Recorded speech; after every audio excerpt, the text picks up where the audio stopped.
cette conférence de clôture va se dérouler en plusieurs chapitres afin tout d'abord de vous présenter les résultats du projet européen Alpcore et de parler de la RSE sous l'angle de l'innovation managériale et sociale, véritable levier, vous le savez, de performance pour les entreprises.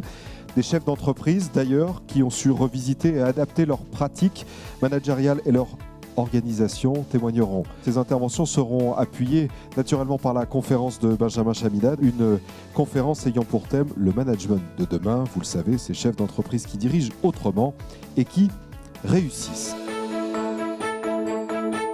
Une entreprise, ce n'est pas uniquement du capital et puis un patron, c'est aussi des salariés, des cadres, c'est aussi des fournisseurs. Et c'est aussi une manière, au travers d'une entreprise, de pouvoir motiver nos collaborateurs, nos salariés, en prêtant une attention toute particulière, ne serait-ce que par exemple sur la consommation dei veicoli. Il valore aggiunto del progetto Alpcore è stato nel confrontarci con i nostri amici francesi su queste pratiche di CSR e fare con loro tutta una serie di schede tematiche che sono di supporto sia alle nostre imprese che alle imprese francesi.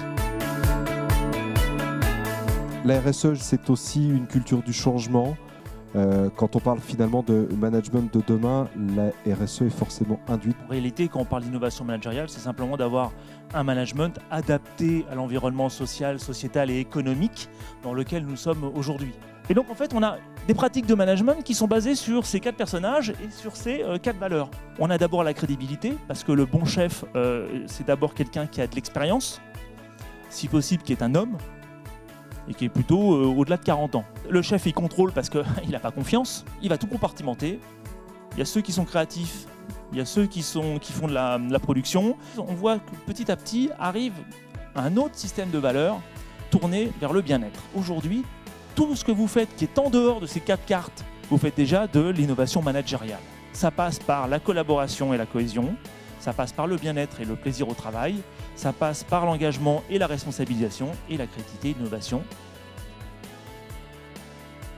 Abbiamo fatto recentemente negli ultimi anni dei progressi sul fronte della collaborazione e coesione e questa è stata un'esigenza perché 4 anni fa 2 grandi aziende si sono fuse in Iren e precedentemente loro stesse si erano già fuse provenendo da aziende ancora più piccole. Per cui collaborazione e coesione sono tematiche con le quali ci siamo dovuti confrontare da subito.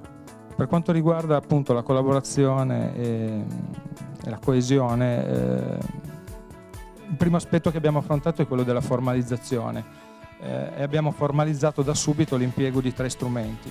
Uno, la definizione della missione e dei valori della nostra azienda, del nostro gruppo, secondo il codice etico e terzo il codice disciplinare.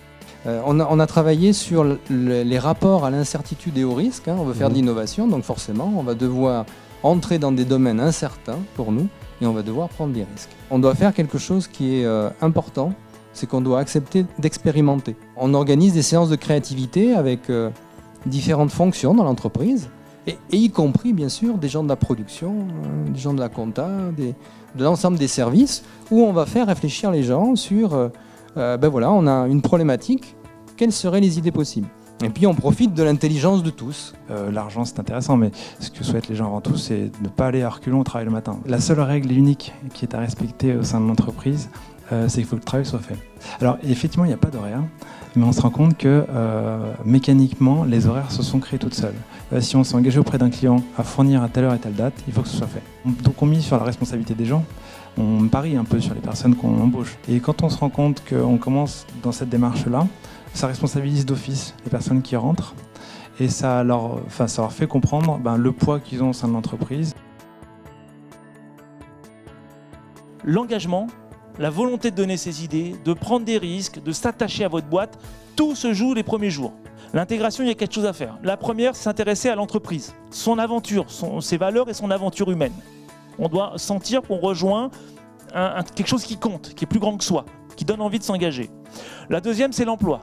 À quoi sert ce job? Pour vos collègues, pour l'entreprise, pour le département, pour votre ville. Le troisième, c'est évidemment l'équipe. Voilà, c'est déjà le truc de base, si vous voulez être un peu innovant sur ce coup-là, c'est d'impliquer l'équipe dans le recrutement. Et le dernier, et mon préféré, c'est évidemment le management, l'encadrement, vous. C'est à vous de dire qui vous êtes. C'est à vous de dire d'où vous venez, votre parcours.